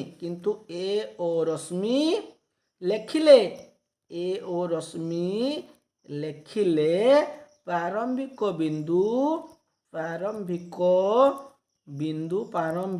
ବିନ୍ଦୁ ଏ ହୋଇଯିବ କ'ଣ ହେଇଯିବ ଏ ହୋଇଯିବ ଯାହାକି ଭୁଲ ଦେଖ ପ୍ରଶ୍ନ କ'ଣ ଦେଲା ଆମର ଦେଖ ପ୍ରଶ୍ନ କ'ଣ ଦେଲା ଆମେ ଓ ଏ ରଶ୍ମିକୁ ଏ ଓ ପଢ଼ିପାରିବା ଦେଖ ରଶ୍ମି ହେଉଛି ଓ ଏ କିନ୍ତୁ ଆମେ ଦେଖ ପଢ଼ିପାରିବା କି ତୁମେ ଲେଖିବ ନା କାରଣ ରଶ୍ମିର ସର୍ବଦା ନାମ ପ୍ରାରମ୍ଭିକ ବିନ୍ଦୁରୁ ଆରମ୍ଭ ହୋଇଥାଏ ଓ ଏର ପ୍ରାରମ୍ଭିକ ବିନ୍ଦୁ ଓ ଏ କିନ୍ତୁ ଏ ଓ ଲେଖିଲେ ପ୍ରାରମ୍ଭିକ ବିନ୍ଦୁ ଏ ହୋଇଯିବ ଯାହାକି ଭୁଲ ଯାହାକି ପିଲାମାନେ ଯାହା ହେବ ଭୁଲ ଉତ୍ତର ତେଣୁ ଲେଖାଯିବ ନାହିଁ ତେଣୁ ଏଟା ହେଇପାରିବ ନାହିଁ ନେକ୍ସଟ ପ୍ରଶ୍ନକୁ ଯିବା କ'ଣ ତୁମେ ଜାଣିଛ ମୁଁ ପ୍ରଥମରୁ ଆରମ୍ଭରୁ କହିଥିଲି ବିଷୟ ଆରମ୍ଭରୁ ଆମର ତିନୋଟି କୋଣ ଅଛି ଗୋଟେ ହେଉଛି ସମକୋଣ ଗୋଟେ ସୂକ୍ଷ୍ମ କୋଣ ଗୋଟେ ହେଉଛି ସ୍ଥୂଳ କୋଣ ପ୍ରଥମରୁ କହିଥିଲି ଯେଉଁ କୋଣର ପରିମାଣ 90 ଡିଗ୍ରୀ ତାହାକୁ କ'ଣ କହୁଛେ ସମକୋଣ ଯେଉଁ କୋଣର ପରିମାଣ 0 ଡିଗ୍ରୀରୁ ଅଧିକ ପ୍ରଥମରୁ କହିଥିଲି 0 ଡିଗ୍ରୀରୁ ଅଧିକ ଏବଂ 90 ଡିଗ୍ରୀରୁ କମ୍ ତାହାକୁ କ'ଣ କୁହାଯାଏ ସୂକ୍ଷ୍ମ କୋଣ 90 ଡିଗ୍ରୀ ହେଲେ ହେଲା ସମକୋଣ ମୁଁ ପ୍ରଥମରୁ କହିଥିଲି ସମକୋଣ ଆଉ 0 ଡିଗ୍ରୀରୁ ଅଧିକ 90 ଡିଗ୍ରୀରୁ କମ୍ ତାହାକୁ କୁହାଯାଏ ସୂକ୍ଷ୍ମ କୋଣ କ'ଣ କୁହାଯାଏ ସୂକ୍ଷ୍ମ କୋଣ ଏବଂ ଯେଉଁ କୋଣର ପରିମାଣ ଏଟାକୁ ସ୍ଥୂଳ କୋଣ କୁହାଯାଏ ସ୍ଥୂଳ କୋଣ କାହାକୁ କୁହାଯାଏ ମୁଁ କ'ଣ କହିଥିଲି ଯେଉଁ କୋଣର ପରିମାଣ 90 ଡିଗ୍ରୀରୁ ଅଧିକ କିନ୍ତୁ 180 ଡିଗ୍ରୀରୁ କମ୍ କିନ୍ତୁ 180 ଡିଗ୍ରୀରୁ କମ୍ ତାହାକୁ କ'ଣ କୁହାଯାଏ ସ୍ଥୂଳ କଣ ବୋଲି କୁହାଯାଏ। କ'ଣ କୁହାଯାଏ ସ୍ଥୂଳ କଣ ବୋଲି କୁହାଯାଏ। ଓକେ ତ ପ୍ରଶ୍ନକୁ ଯିବା। ଆମର ପ୍ରଶ୍ନ କ'ଣ ଅଛି ଏଠି ଦେଖିବା। ଆମର ଚିତ୍ର ଦିଆଯାଇଛି ଏଠି ଦେଖ ବିଭିନ୍ନ ପ୍ରକାର ସବୁ କ'ଣ କରାହେଇଛି। ପିଲା ଦେଖ ଝିଅଟି ସବୁ ପରିସ୍ଥିତି 1 ଏଠି ଚିତ୍ର କ'ଣ କରିଛି। ଏଟା ହେଉଛି ସୂକ୍ଷ୍ମ କୋଣ, ଏଟା ସ୍ଥୂଳ କୋଣ। ଓକେ ଏକ ସରଳ କୋଣ, ଏଟା ସରଳ କୋଣ, ଏଟା ହେଉଛି ସ୍ଥୂଳ କୋଣ। ଏହିପରି ସବୁ କୋଣ ଅଙ୍କନ କରିଛି। ତ ପ୍ରଶ୍ନ କ'ଣ ଦେଇଛି ଆମେ ତଳକୁ ଗୋଟେ ଗୋଟେ କରି ଯିବା। ପ୍ରଥମେ ପ୍ରଶ୍ନ କ'ଣ ଦେଇଛି। ପ୍ରଥମେ ପ୍ରଶ୍ନ କ'ଣ ଅଛି ତୁମେ ପ୍ରତ୍ୟେକ ପରିସ୍ଥିତିରେ ଉତ୍ପନ୍ନ ହେଉଥିବା କୋଣକୁ ଲକ୍ଷ୍ୟ କରିପାରୁଛ କି? ତୁମେ ଲେଖିବ ହଁ। କ'ଣ ଲେଖିବ ପିଲାମାନେ ଉତ୍ତର ଲେଖିବ। ଏହାର ଉତ୍ତର ଲେଖିବ ହଁ ଆମେ। କ'ଣ ଲେଖିବ ହଁ ଆମେ ପ୍ରତ୍ୟେକ ପରିସ୍ଥିତିରେ। ହଁ ଆମେ କ'ଣ ଲେଖିବ ପ୍ରତ୍ୟେକ ପରିସ୍ଥିତିରେ। ପ୍ରତ୍ୟେକ ପରିସ୍ଥିତିରେ ଉତ୍ପନ୍ନ କୋଣ ଉତ୍ପନ୍ନ କୋଣକୁ ଲକ୍ଷ୍ୟ କରିପାରୁଛେ। ଉତ୍ପନ୍ନ କୋଣ ଗୁଡ଼ିକୁ ଲକ୍ଷ୍ୟ କରିପାରୁଛେ। ବୁଝିପାରିଲ ଅର୍ଥାତ୍ ପ୍ରଶ୍ନ ଦେଇଛି ସେ ତୁମେ ଲକ୍ଷ୍ୟ କରିପାରୁଛ କି? ତୁମେ ଲେଖିବ ହଁ ମୁଁ ପ୍ରତ୍ୟେକ ଚିତ୍ରରେ କୋଣ ଗୁଡ଼ିକ ଲକ୍ଷ୍ୟ କରି ଆମେ ପ୍ରତ୍ୟେକ ପରିସ୍ଥିତି ଉତ୍ପନ୍ନ କୋଣ ଗୁଡ଼ିକ ଲକ୍ଷ୍ୟ କରିପାରୁଛେ। ଉକ୍ତରେ ବାହୁ ଆଉ ଶୀର୍ଷର ସୂଚିତ କରିପାରିବ କି? ତୁମେ ଲେଖିବ ହଁ ସୂଚିତ କରିହେବ। ଲେଖିବ ଉକ୍ତ କୋଣର ବାହୁ ଓ ଶୀର୍ଷ ବିନ୍ଦୁକୁ ସୂଚିତ କରିପାରିବ କି? ତୁମେ ଲେଖିବ ହଁ ମୁଁ ସୂଚିତ କରିପାରିବି। ହଁ ମୁଁ ସୂଚିତ କରିପାରିବି। ବୁଝିପାରିଲ। ତାପରେ ନେକ୍ସଟ ପ୍ରଶ୍ନକୁ ଯିବା। ନେକ୍ସଟ ପ୍ରଶ୍ନ କ'ଣ ଅଛି ଦେଖିବା। ଦେଖ ଏଠି ଦେଇଛି ଦେଖ କମ୍ପାସ ମୁନ। ଦେଖ କମ୍ପାସରେ ମଝି ରହୁଛି କ'ଣ ଏଟା ହେଉଛି ସୂକ୍ଷ୍ମ କୋଣ। ଓକେ ଏଟା ହେଉଛି ସୂକ୍ଷ୍ମ କୋଣ। ଏଟା ବି ଦେଖ ସୂକ୍ଷ୍ମ କୋଣ। ଏଇପଟେ ସ୍ଥୂଳ କୋଣ, ଏପଟେ ସ୍ଥୂଳ କୋଣ, ଏପଟେ ସୂକ୍ଷ୍ମ କୋଣ। ଏଠୁ 4ଟି କୋଣ ଉତ୍ପନ୍ନ ହେଲା। ଏଇପରି କ'ଣ ହବ ଯେଉଁ ସବୁ କୋଣ ଗୁଡ଼ିକ ଉତ୍ପନ୍ନ ତାକୁ ଆମେ ଜାଣିବା। ପ୍ରଶ୍ନ କ'ଣ ଦେଇଛି ଏଠାରେ ଚଷମା, ଟଙ୍କା ରଖିଥିବା ପର୍ସ, ଚଷମା, ଟଙ୍କା, ପର୍ସ ଅନ୍ୟ ସମସ୍ତ ଜିନିଷର ନାମ ଦେଇଛି। ସେମାନଙ୍କର ବାହୁ ଓ ଶୀର୍ଷକୁ କୋଣ ଗୁଡ଼ିକ ଚିହ୍ନଟ କର। ତ ସେଗୁଡ଼ିକ ଆମେ ଚିହ୍ନିତ କରିବା ଏବଂ ତାହାକୁ ଆମେ ବୁଝିବା। ଓକେ ତ ପ୍ରଥମେ ଚିତ୍ର କ'ଣ ଦେଇଛି। ପ୍ରଥମେ ଦେଇଛି କ'ଣ ଦେଇଛି ଚଷମା। କ'ଣ ଦେଇଛି ଚଷମା ଦେଇଛି। ଚଷମା ଗୁଡ଼ିକର ନାମ ଗୁଡ଼ିକ ଆମେ ଚିହ୍ନିବା। କ'ଣ କ'ଣ ଅଛି ପ୍ରଥମେ ହେଉଛି ଆମର ଏଟା ହେଉଛି ଚଷମା। ଏଟା ଲେଖିଦେବା ପ୍ରଥମେ ଚଷମା ଚ ମୂର୍ଦ୍ଧନ୍ୟ ଷ ମ ଏକରେ ମା। ଚଷମା ଲେଖିଦେଲା। ଚଷମାର ଡାଙ୍ଗ ମାନେ ଏଇଠି ଦେଖ କ'ଣ ଉତ୍ପନ୍ନ ହେଉଛି। ଏଠି ବି କ'ଣ ଉତ୍ପନ୍ନ ହେଉଛି। ଏଠି ବେଣ୍ଡ ହେଇକି ଅଛି। ଏଠି ବି କ'ଣ ଉତ୍ପନ୍ନ ହେଉଛି। ଓକେ ଏଠି ଦେଖ ଏଇ କୋଣରେ ବି ଉଠି ବି କ'ଣ ଉତ୍ପନ୍ନ ହେଉଛି। ବୁଝିପାରିଲ। ତାପରେ କ'ଣ ପର୍ସର ଖୋଲା ଭିତରେ ଦେଖ ଏଠି କ'ଣ ଉତ୍ପନ୍ନ ଏଠି କ'ଣ ଉତ୍ପନ୍ନ ହେଉଛି। ବୁଝିପାରିଲ। ଏଟା ଲେଖିଦେବ। ତୁମେ କ'ଣ ଲେଖିବ ଲେଖିବ ପର୍ସ ପ ଦନ୍ତେଶ୍ୱର ରେ ପର୍ସ। ତାପରେ ଏଟା କ'ଣ ଲେଖିବ ପିଲାମାନେ ଏଟା କ'ଣ ଲେଖିବ ଏଟା କ'ଣ ଲେଖିବ ହେଉଛି ଲେଖିବ ଏଟା ହେଉଛି କ'ଣ ଷ୍ଟେପଲର। କ'ଣ ଲେଖିବ ଷ୍ଟେପଲର। କ'ଣ ଲେଖିବ ଏଟା ଲେଖିବ। ଏଠି ବି ଗୋଟେ କ'ଣ ଉତ୍ପନ୍ନ ହେଲା। ତାପରେ କ'ଣ ଲେଖିବ ପିଲାମାନେ ଦିଆସିଲି ବାକ୍ସ। ଦିଆସିଲି ବାକ୍ସ ଢାଙ୍କଣ କ'ଣ ଲେଖିବ ଏଇ ଧାରକୁ ଦେଖ କ'ଣ ଏଇ ଧାରକୁ ଦେଖ କ'ଣ ଏଇ ଧାରକୁ ଦେଖ କ'ଣ ଏପଟେ ହେଉଛି କ'ଣ ଉତ୍ପନ୍ନ ଲେଖିଦେବ ଏଠି ଦିଆସିଲି ବାକ୍ସ। କ'ଣ ଲେଖିବ ଦିଆସିଲି ବାକ୍ସ। ନେକ୍ସଟ କ'ଣ ଦେଇଛି ଦେଖ ଏପଟେ କୋଉଠି କ'ଣ ହେଲା ଏଠି ଗୋଟେ କ'ଣ ଏଠି ଗୋଟେ କ'ଣ ଏଗୁଡ଼ା ବି ସବୁ କ'ଣ ଏଗୁଡ଼ା ସବୁ କ'ଣ ଉତ୍ପନ୍ନ। ଏଟା କ'ଣ ଲେଖିବ କାଗଜ। କ'ଣ ଲେଖିଦେବ ପିଲାମାନେ ଲେଖିବ ଢାଙ୍କୁଣୀରେ ବି କ'ଣ ହେଉଛି ଖୋଲିବା ବେଳେ ବି କ'ଣ ହେଉଛି। ଓକେ ତ ଏଟା ଲେଖିଦେବ କ'ଣ କାଠ ବାକ୍ସ ବା କାଗଜ ବାକ୍ସ। তুমি ଦେଖିଦେଲ କେଡ଼ି କେଡ଼ି କ'ଣ ଉତ୍ପନ୍ନ ହେଉଛି। ନେକ୍ସଟ ପ୍ରଶ୍ନକୁ ଯିବା। ପ୍ରଶ୍ନ କ'ଣ ଅଛି ଏବଂ ଲେଖିବା। ଆସ ବୁଝିବା। କ'ଣ କରିବା ଆସ ବୁଝିବା।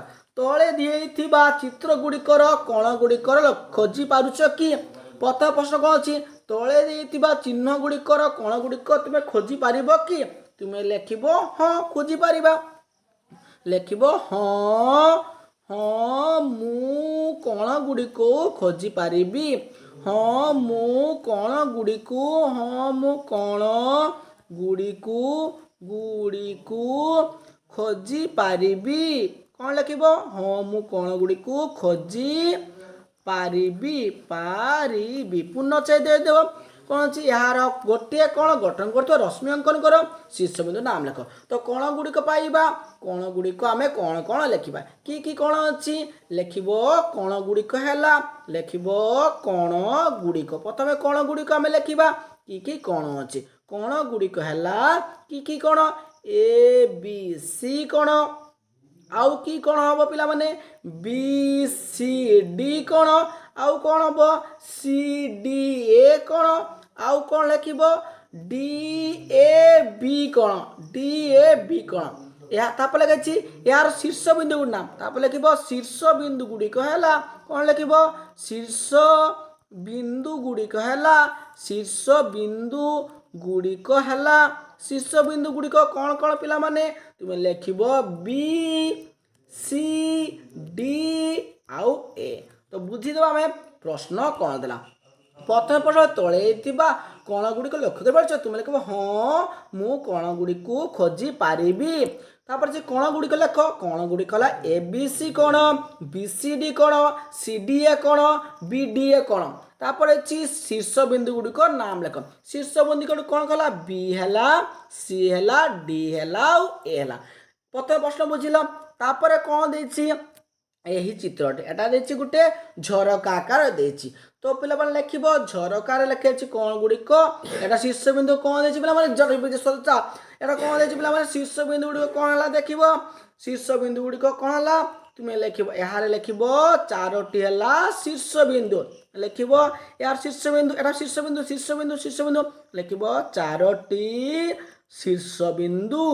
ଚାରୋଟି ଶୀର୍ଷ ବିନ୍ଦୁ। ତାପରେ ଅଛି କ'ଣ? ଲେଖିବ ଏଥିରେ ଲେଖିଦେବ ଏଥିରେ ଚାରୋଟି ସମକୋଣ ଅଛି। ଚାରୋଟି ସମକୋଣ ଅଛି। ଚାରିଟା ସମକୋଣ ଅଛି। ଚାରୋଟି ସମକୋଣ ଅଛି। ପୂର୍ଣ୍ଣଚ୍ଛେଦ ଦେବ। ନେକ୍ସଟ ପ୍ରଶ୍ନକୁ ଯିବା। ତାପରେ ପ୍ରଶ୍ନ ଦେଖ କ'ଣ ଅଛି ଦେଖ। 2 ନମ୍ବର ଏସ୍ ଆଉ କ'ଣ ଅଛି? ଏଠି ଦେଖିବ ତୁମେ ଏସ୍ ଟି ଓ ଏସ୍ ଆର୍ କୁ ନେଇ ଗୋଟେ ଚିତ୍ର ଅଙ୍କନ କର, ନାମକରଣ କର। ଦେଖ ଏଠି ଅଛି ଦେଖ। ଆଉ ତୁମେ ବି ଏଟାର ସିଡ଼ିରେ ବି କି କ'ଣ ଅଛି ତୁମେ ନାମକରଣ କରିପାରିବ। ସିଡ଼ିରେ କୋଉଠି କ'ଣ ଅଛି ତୁମେ ଦେଖିବ ଏଠି କୋଉଠି ସବୁ କ'ଣ ଗୁଡ଼ିକ ଅଛି। ତାପରେ 2 ନମ୍ବର ପ୍ରଶ୍ନକୁ ଯିବା। ଏସ୍ ଟି ଓ ଏସ୍ ଆର୍ ବାହୁକୁ ନେଇ କ'ଣ ଗୁଡ଼ିକର ଚିତ୍ର ଅଙ୍କନ କର, ଏହାର ନାମକରଣ କର। ତ 2 ନମ୍ବର ପ୍ରଶ୍ନର ଉତ୍ତର ଲେଖିବା। କ'ଣ ଦେଇଛି? ଏସ୍ ଟି ଓ ଏସ୍ ଆର୍ ବାହୁକୁ ନେଇ କ'ଣର ଚିତ୍ର ଅଙ୍କନ କର। ଦେଖ ଏସ୍ ଟି ଓ ଏସ୍ ଆର୍ କୁ ନେଇ ଆମେ କ'ଣ କରିବା? ଗୋଟିଏ ବାହୁକୁ ନେଇ ଏସ୍ ଟି ଓ ଏସ୍ ଆର୍ କୁ ନେଇ କ'ଣ କରିବା? ଗୋଟିଏ କ'ଣ ଅଙ୍କନ କରିବା। କ'ଣ କିପରି ଅଙ୍କନ କରିବ? ଗୋଟେ ସ୍କେଲ ନେବ, ଏମିତି ଗାର ଅଙ୍କନ କରିଦେବ। ଓକେ, କ'ଣ ଅଙ୍କନ କରିଦେଲେ। କ'ଣ ଅଙ୍କନ କଲା ପରେ କ'ଣ କରିବ ତୁମେ? କ'ଣ ଆମେ ଅଙ୍କନ କରିଦେଲେ। ଅଙ୍କନ କରିସାରିଲା ପରେ ମଝିର ବିନ୍ଦୁ କ'ଣ ରହିବ? ଏସ୍ ଟି ଆଉ ଏସ୍ ଆର୍। ଏସ୍ ତାର ରହିଲା, ଏସ୍ ଏଠି ଟି ହେଲା, ଏଠି ବିନ୍ଦୁ ଗୋଟେ ଦେବ, ଏଟା ଟି, ଏଟା ହେଉଛି ଆର୍। ଗୋଟେ ମୁଁ ଚିତ୍ର ଅଙ୍କନ କରିଦେଲି। ବର୍ତ୍ତମାନ କ'ଣଟିର କ'ଣ ଅଛି? ଚିତ୍ର ଅଙ୍କନ କରିଦେଲି ମୁଁ। ଏଗୁଡ଼ିକର ନାମକରଣ କର। ତ ନାମକରଣ କିପରି କରିବ? ଲେଖିବ ଏହି ଚିତ୍ରରେ କ'ଣ ଲେଖିବ? ଏହି ଚିତ୍ରରେ ଲେଖିବ କ'ଣ ଗୋଟିର ନାମ ହେଲା। କ'ଣ ଗୋଟେ ପାଇଲେ ଆମେ କ'ଣ? ଏଇଟା ହେଉଛି ଗୋଟେ କ'ଣ। କ'ଣଟିର ନାମ କ'ଣ ହେଲା? T S R. T S R ଲେଖିବାର ବା ଆର୍ ଏସ୍ ଟି ଲେଖିବାର। ଟି ଏସ୍ କ'ଣ? ତାପରେ ଆଉ ଗୋଟେ ବିନ୍ଦୁ ଦେଇକି ଲେଖିବ ଶୀର୍ଷ ବିନ୍ଦୁର ନାମ। ଶୀର୍ଷ ବିନ୍ଦୁ ହେଉଛି ଏସ୍। ଏଇଟା ହେଉଛି ଶୀର୍ଷ ବିନ୍ଦୁ ଆଉ ଏଇଟା ହେଉଛି କ'ଣ? ତ ଶୀର୍ଷ ବିନ୍ଦୁଟି କ'ଣ ହେଲା? ଲେଖିବ ଶୀର୍ଷ ବିନ୍ଦୁଟି ଏସ୍ ହେବ। କି ହେବ? ଏସ୍ ହେବ। ବୁଝିପାରିଲ? ଦେଖ ପ୍ରଶ୍ନ କ'ଣ ଦେଲା? ଲେଖା ହେଇଛି କ'ଣ ଏସ୍ ଟି ଆଉ ଏସ୍ ଆର୍। ଏସ୍ ଟି ଓ ଏସ୍ ଆର୍ କୁ ନେଇକି ତୁମେ କ'ଣ କରିବ? ଗୋଟିଏ କ'ଣ ଅଙ୍କନ କରିବ। କ'ଣଟିର ନାମ କ'ଣ ଦେଲା? ଟି ଏ ଆସ୍ ଲେଖିପାର ବା ଆର୍ ଏସ୍ ଟି ଲେଖିପାର। ଆଉ ଶୀର୍ଷ ବିନ୍ଦୁ ହେଉଛି ଏସ୍। ବୁଝିପାରିଲ? नेक्स्ट प्रश्न को जीवा 3 नंबर प्रश्न कौन अच्छी एठारे कौन अच्छी एठारे एपीसी कोण को आमे पी भाव कोण भाव लिखिपर ना बुझ कहीं लिखिपर ना लिख कारण कहीं लिखिपर ना पी कोण लिखिपर ना एटा लिख कारण कारण कौन पिला माने लिख शीर्ष बिंदु पी कौन लिख शीर्ष बिंदु पी ठारे शीर्ष बिंदु पी ठारे एकाधिक कोण बहुत कोण अच्छी गोटे कोण दुईटा कोण पुणी पड़े गोटे कोण एकाधिक कोण एकाधिक शीर्ष बिंदु पी ठारे एकाधिक कोण तापर ब्रैकेट देके लिखिब जेपरिकी कौन लिखिब जेपरिकी ए पी बी कोण हला आउ कौन लिखिब पी बी पी सी कोण आउ कौन लिखिब ए पी सी कोण गठित होइछि तापर लिखिब केवल कौन लिखिब केवल पी कोण लिखिले कौन लिखिब केवल पी कोण लिखिले केउ कोण को बुझाउछि ताहा अस्पष्ट केउ कोण को बुझाउछि देख केवल जो पी कोण लिखिदेले केउ कोण को बुझाउछि ताहा स्पष्ट नुहे अस्पष्ट ताहा स्पष्ट मुदनेश्वर स्पष्ट नुहे देख मैं बुझीदबा कौन देला प्रश्न टू आगे बुझीबा कौन देला से देख एपीसी ए चित्र एपीसी करे संभव नुहे लिख कारण शीर्ष बिंदु पी ठारे एकाधिक कोण गुटे तो कौन है अनेक कोण अछि लिखिब कारण लिखिब एपीबी कोण पीबीपीसी कोण एपीसी गठित कोण केवल पी लिखिले केउ कोण को बुझाउछि ताहा संपूर्ण बा स्पष्ट हब नाही तापर नेक्स्ट प्रश्न को देखिबा प्रश्न कोण अछि 4 नंबर प्रश्न को देवा तले चित्र देइतबा चित्र कोण गुडिक नाम लिख तले चित्र कोण करिबा कोण गुडिकर नाम लिखिबा की कोण लिखाइछि कोण गुडिक नाम लिखिबा लिखिब एठारे कोण गुडिकर नाम कोण गुडिक की हबो पिला माने तुमे हिसाब जदि करिबा हमर कोण गुडिक की हबो लिखिब एठी कोण केतरा अछि देख एठी गुटे कोण अछि दिहाइछि तो कोण गुडिक लिखिब चित्र रे तीनोटी कोण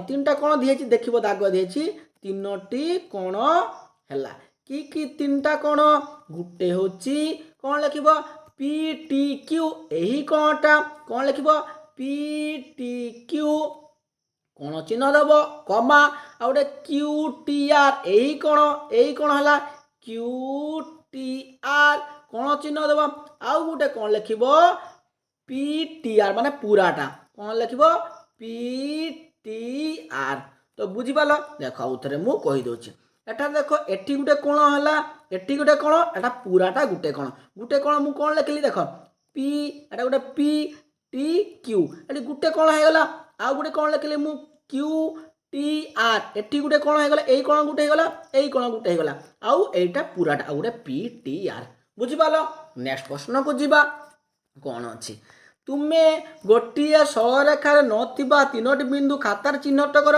से मानकर नाम एबीसी दियो एवं संजय कर सरलरेखा अंकन कर केतोटी सरलरेखा अंकन करि पारिबो देख कोन करिवो देख पिला माने एवं सरलरेखा अंकन करि पारिलो सेको नामकरण कर एबीसी व्यवहार करी केतोटी कोण अंकन करि पारिबो 2.9 रे प्रत्येक कोण को बकर रखा जाय चिन्ह तो कोन करे पिला माने देख प्रश्न कोन गला देख तीनोटी सरलरेखा को जोग करिबा तीनटा को तीनोटी कोन करिछि सरलरेखा नथिबा तीनटा बिंदु को जोग करिबा कोन देछि तीनोटी बिंदु खाता रे कर मु तीनटा बिंदु खाता रे नै नेली तीनटा नै नेली जे कोसी दुईटी बिंदु संयोग कर दुईटी बिंदु संयोग कर देली मु कोन लिखि देली ए बी सी तीनटा बिंदु नेली दुईटा सरलरेखा जोग कली जोग कर साला परे से गुडिकर नामकरण कर एवं व्यवहार केतोटी संग एपरि कोन करबा केतरा कोन हैला देखो तीनोटी ओके देखो मु जोग कर देली तीनटा हे गला तुमे लिखि दबो एठारे लिखिबो एठारे ଯଦି ଆମେ ତିନୋଟି ବିନ୍ଦୁକୁ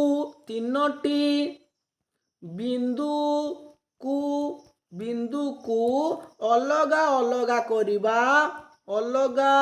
ଅଲଗା କରିବା ତିନିଟା ବିନ୍ଦୁକୁ ଯଦି ଅଲଗା ଅଲଗା କରିବା କ'ଣ ଲେଖିବ କରିବା ଏବଂ ସେମାନଙ୍କର ନାମ ଏ ବି ସି ଦବା ସେମାନଙ୍କର ନାମ କ'ଣ ଦେଇଛି ଆମେ ଏ ବି ସି ଦେବା ସେମାନଙ୍କ ନାମ ଏ ବି ସି ଦେବା ଏବଂ ତାକୁ ଆମେ ଯୋଗ କରିବା ତେବେ କ'ଣ ପାଇବା ଆମେ ତ୍ରିଭୁଜ ଏ ବି ସି ପାଇବା କ'ଣ ପାଇବା ତ୍ରିଭୁଜ ଏ ବି ସି ନେକ୍ସଟ ପ୍ରଶ୍ନକୁ ଯିବା ଆମ ପ୍ରଶ୍ନ କ'ଣ ଅଛି ନେକ୍ସଟ ପ୍ରଶ୍ନ କ'ଣ ଅଛି 6 ନମ୍ବର ପ୍ରଶ୍ନ କ'ଣ ଅଛି ଦେଖିବା ଦେଖ କ'ଣ ଅଛି ଏବେ ତୁମେ ଗୋଟିଏ କାଗଜ ପୃଷ୍ଠାରେ 4ଟି ବିନ୍ଦୁ ଦିଅ ଚିହ୍ନଟ କର ଯେପରି ସେମାନଙ୍କର ତିନୋଟି ବିନ୍ଦୁ ଗୋଟିଏ ସହାୟକ ନଥିବ ଏ ବି ସି ଡି ଭାବ ନାମିତ କର ଦେଖ 4ଟା ବିନ୍ଦୁ ଦବ ଓକେ 4ଟା ବିନ୍ଦୁ ଗୋଟେ କାଗଜରେ ଦେଇଦେବ ଦେଖେ ସେଗୁଡ଼ିକ ନାମ ଏ ବି ସି ଡି ଦବ 4ଟା ବିନ୍ଦୁ ନାମ ଦେଇଦେବ ସେମାନଙ୍କ ନାମ ଏ ବି ସି ଡି ଦବ ଯେକୌଣସି 2ଟି ବିନ୍ଦୁ ଦେଇ ସମ୍ଭାବ୍ୟ ସରେଖା ଅଙ୍କନ କର 2ଟା ବିନ୍ଦୁ ସରେଖା ଅଙ୍କନ କରିବ ସେମାନଙ୍କୁ ଅଙ୍କନ କରିପାରିବ ଏ ବି ସି ଡି କୁ ବ୍ୟବହାର କରି ତୁମେ କେତୋଟି କୋଣ ପାଇବ ଏଗୁଡ଼ିକ ଆମେ ଯୋଗ କରିଦେବା କେତେଟା କୋଣ ପାଇବା ଲେଖିବ ପ୍ରଥମେ ଲେଖିବ କେତୋଟି ସରେଖା ଅଙ୍କନ କରାଯାଇପାରିବ ଦେଖ କେତୋଟି ହେଲା 6ଟି କିପରି ହେଲା ଦେଖ ଆମେ ପ୍ରଥମେ କ'ଣ କଲେ 4ଟା ବିନ୍ଦୁ ନେବା 1 2 3 ଆଉ 4ଟା ବିନ୍ଦୁ ନେବା ତ ବିନ୍ଦୁ ଗୁଡ଼ିକ ନାମ ଦେବା ଆମେ ଏ ବି ଆଉ ସି ଆଉ ଡି ବିନ୍ଦୁ ଗୁଡ଼ିକ ଆମେ ଯୋଡ଼ିବା ସ୍କେଲ ଦେଇକି ଆମେ ଯୋଡ଼ିବା କେତେଟା ରେଖା ଖଣ୍ଡ ପାଇଲେ 4ଟା ଏଠି ଗୋଟେ ଯୋଡ଼ିବା 5ଟା 6ଟା ତ ଲେଖିବ ଉତ୍ତର ଲେଖିବ ପ୍ରଥମଟାର ଉତ୍ତର ଲେଖିବ କେତୋଟି ରେଖାଖଣ୍ଡ ପାଇବ ତୁମେ ଲେଖିବ ଆମେ 6ଟି ସରଳ ରେଖା ଅଙ୍କନ କରିପାରିବା 6ଟି ସରଳ ରେଖା ଅଙ୍କନ କେତେଟା ହେଲା 6ଟା ତାପରେ କ'ଣ ଲେଖିବ ସେଗୁଡ଼ିକ ନାମ ଲେଖିବ ସେଗୁଡ଼ିକ ନାମ ହେଲା ଲେଖିବ ସେଗୁଡ଼ିକର ନାମ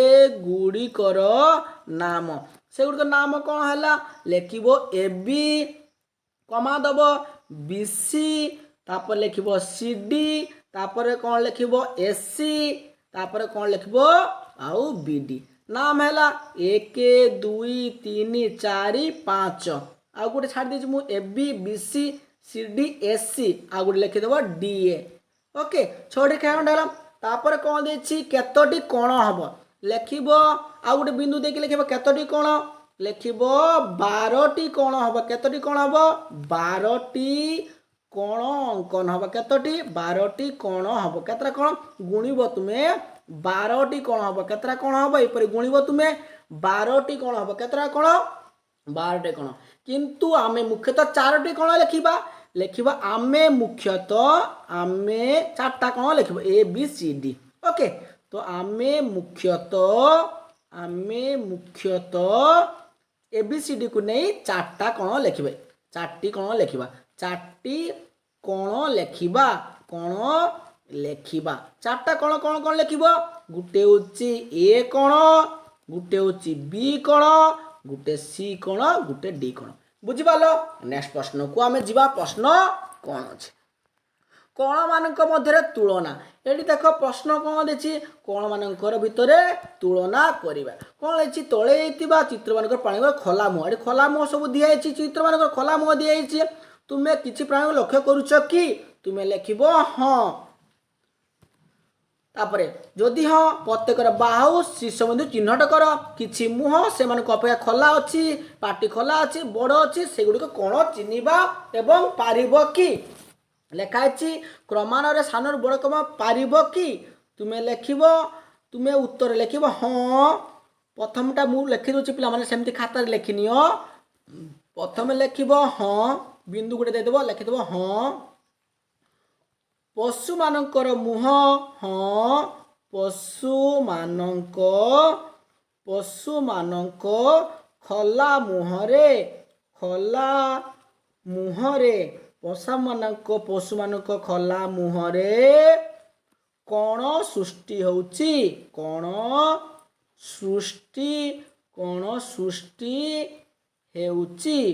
ସୃଷ୍ଟି ହେଉଛି ପୂର୍ଣ୍ଣଚ୍ଛେଦ। ତାପରେ ଲେଖିବ କ'ଣ ଲେଖିବ ପାଟି ଯେତେ ଅଧିକ ହେବ କ'ଣ ଲେଖିବ ପାଟି ଯେତିକି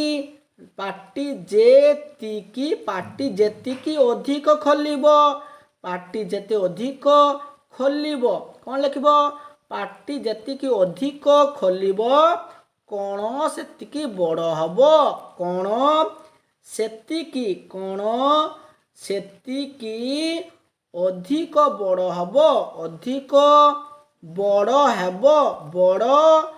ହେବ ପୂର୍ଣ୍ଣଚ୍ଛେଦ। ତାପରେ ଲେଖା ହେଇଛି ଛୋଟରୁ ବଡ଼ ଲେଖିତେ ହେଉଛି ସାନ ବଡ଼ ଲେଖିପାରିବ କି ତୁମେ ହଁ ଲେଖିପାରିବ ଲେଖିବ ଛୋଟରୁ ବଡ଼ କ'ଣ ଲେଖିବ ଛୋଟ ଏଟା ଟ ପିଲାମାନେ ଛୋଟରୁ ବଡ଼ କ'ଣ ଲେଖିବ ପ୍ରଥମେ ଲେଖିବ ପକ୍ଷୀ ଛୁଆ ପିଲାମାନେ ଏଠି ଲେଖି ଦେଉଛି ମୁଁ ବାକ୍ସ କରିକି ଜାଗା ନାହିଁ ତ ଉତ୍ତର ଗୁଡ଼ିକ କ'ଣ ହେବ ଲେଖିବ ଛୋଟରୁ ବଡ଼ ଲେଖିବ ଛୋଟରୁ ବଡ଼ ତାପରେ ଲେଖିବ ପକ୍ଷୀ ଛୁଆ କ'ଣ ଲେଖିବ ପକ୍ଷୀ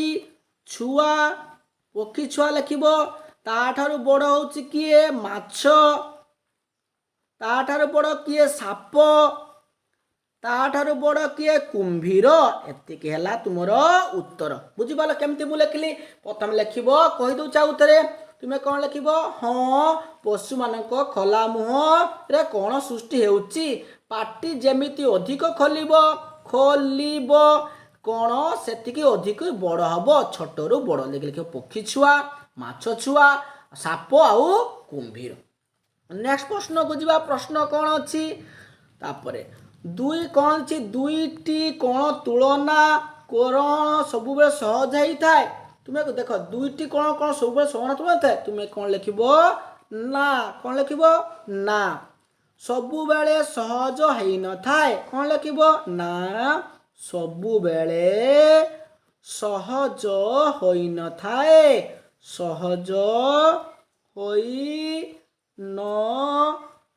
ଉତ୍ତର ଶେଷ ପ୍ରଶ୍ନ ହେଇଥିଲା ଦୁଇଟି କ'ଣ ତୁଳନା କ'ଣ ସବୁବେଳେ ସମାନ ହେଇଥାଏ ତୁମେ ଲେଖ ନା ସବୁବେଳେ ସମାନ ହୋଇନଥାଏ। ନେକ୍ସଟ ପ୍ରଶ୍ନକୁ ଯିବା କ'ଣ ଅଛି ନେକ୍ସଟ ପ୍ରଶ୍ନ ଆମର କ'ଣ ଅଛି ଦେଖିବା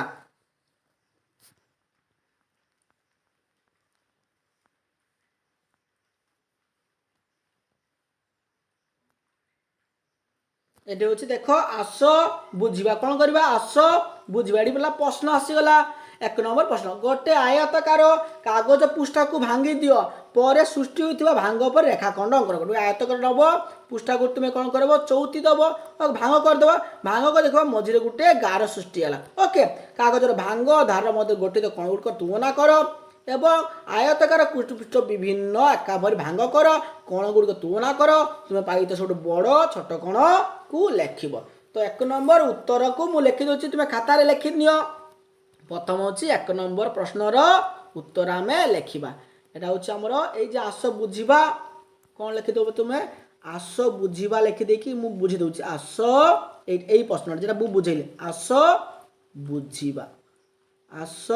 ବୁଝିବା ତାର ଦେଇଥିଲା ପ୍ରଥମ ପ୍ରଶ୍ନ ଏକ ନମ୍ବର ପ୍ରଶ୍ନ କ'ଣ ଦେଇଥିଲା ଲେଖିବ ଉତ୍ତର ଲେଖିବ କ'ଣ ଲେଖିବ କାଗଜକୁ ସିଧା ଲମ୍ବ ଭାବେ ଭାଙ୍ଗିଲେ ସବୁଠାରୁ ବଡ଼ କ'ଣ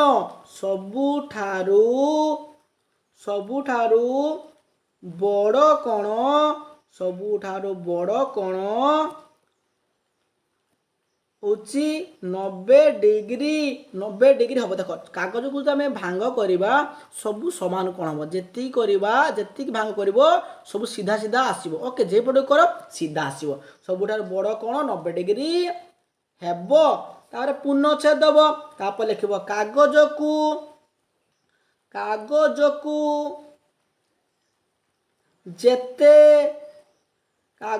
ଯେତେ ବେଶୀ ଭାଙ୍ଗ କରିବା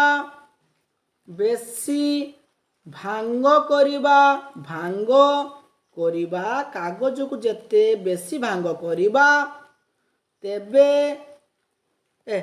ତେବେ ନୁହେଁ ସେତେ ସୂକ୍ଷ୍ମ କ'ଣ ହବ ବା ଛୋଟ କ'ଣ ହବ। ସେତେ ସୂକ୍ଷ୍ମ କ'ଣ ବା ଛୋଟ କ'ଣ ହବ। ସେତେ ସୂକ୍ଷ୍ମ କ'ଣ বা ছোট কোণ হব। ছোট কোণ হব। বুঝিপারল কোণ হব। যেতে আমি কাগজকে ছোট করিবা সেতে সূক্ষ্ম কোণ হব। নেক্সট প্রশ্নକୁ ଯିବା। প্রশ্ন কোণ ଅଛି 2 নম্বর প্রশ্ন। প্রত্যেক ক্ষেত্রে কেউ কোণটি বড় কাহিଁକି ଦଶ এই চিত্ରରେ কেউ কোণটি বড় ଆମେ ତୁଳନା କରିବା। ଏ ଭିତରୁ ଚିତ୍ରରେ ଏ ଓ ବି ଆଉ ଏକ୍ସ ଓ ୱାଇ ମଧ୍ୟରେ କେଉଁ କୋଣଟି ବଡ଼। କେଉଁ କୋଣଟି ବଡ଼ ଉତ୍ତରଟି ହେବ ଏ ଓ ବି କୋଣ ବଡ଼। ତ ମୁଁ ଲେଖିଦେଲି ଏ ଓ ବି କୋଣ ବଡ଼। ତ କାହିଁକି ବଡ଼ ତୁମେ ଲେଖିବ ଏଠି କାରଣ। କ'ଣ ଲେଖିବ କାରଣ। କାରଣ କ'ଣ ଲେଖିବ ବୁଝେଇବ ଦେଇକି ଗାର ଦେବ। ଲେଖିବ ଏ ଓ ବି କ'ଣ ଲେଖିବ ଏ ଓ ବି ର ଦୁଇ ବାହୁ ମଧ୍ୟରେ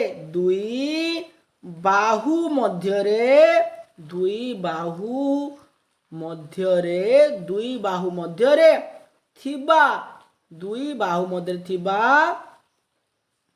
ଖୋଲିବା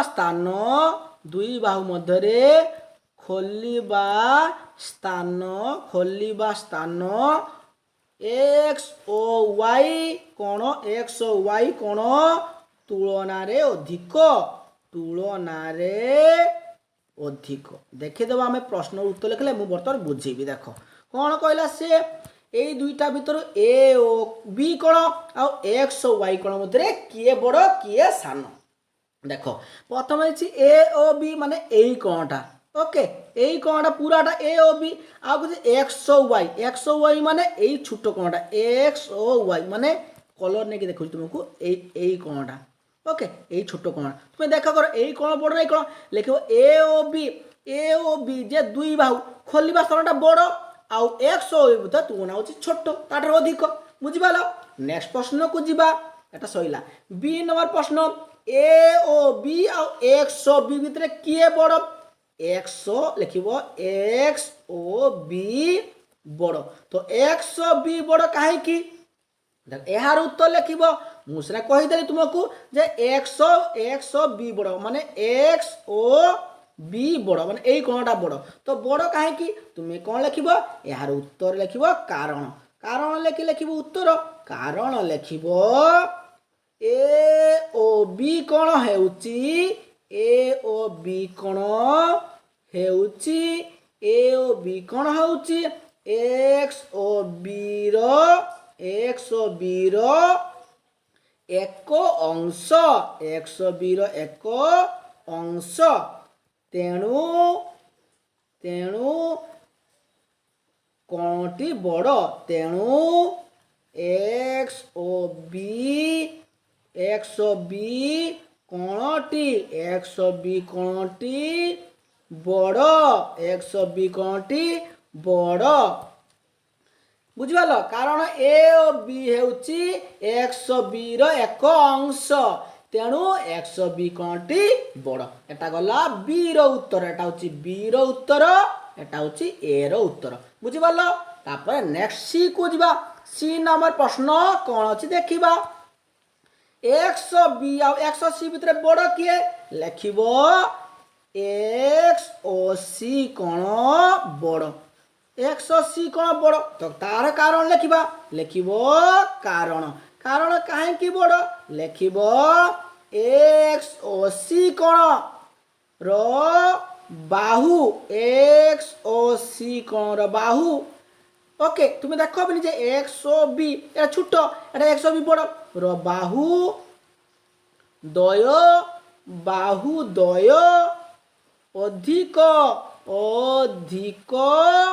प्रसारित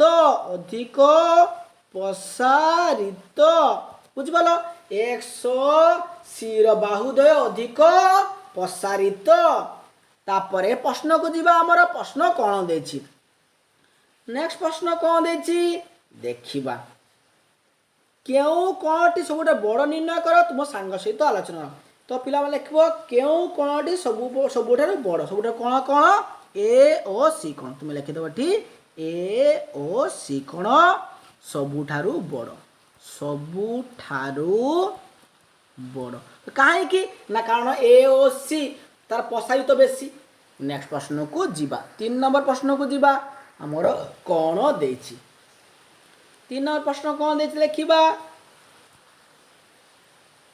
देख कौन देछि एक्स वाई आ ए ओ बी मध्य रे केउ कोनटी बड़ कारण सह दर्शा तुमे लिखिबो उत्तर होछि एक्स वाई बड़ उत्तर लिखिबो एक्स ओ वाई कोन बड़ एक्स वाई कोन बड़ तुमे लिखिबो कारण कारण कौन लिखिबो पिला माने देखि गार दे दो कौन लिखिबो एक देखो एक्स वाई आउ एटी देखो एक्स ए ओ बी माने एई कोणटा आउ एक्स वाई एई कोणटा ए भितर बड़ के मु कहली एक्स वाई कोण कारण कोण लिखिबो एक्स वाई कोण रो बाहुद्वय की तार बाहु अछि ब्रैकेट देके लिखिबो ओ एक्स ओ वाई मध्यरे थिबा कोणीय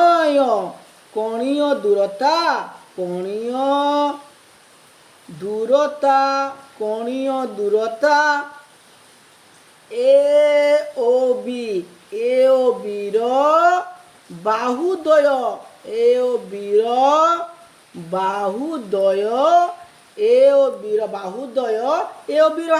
केते ओ ए ब्रैकेट देके लिखिबो ओ बी मध्यरे थिबा दूरता ठारू अधिक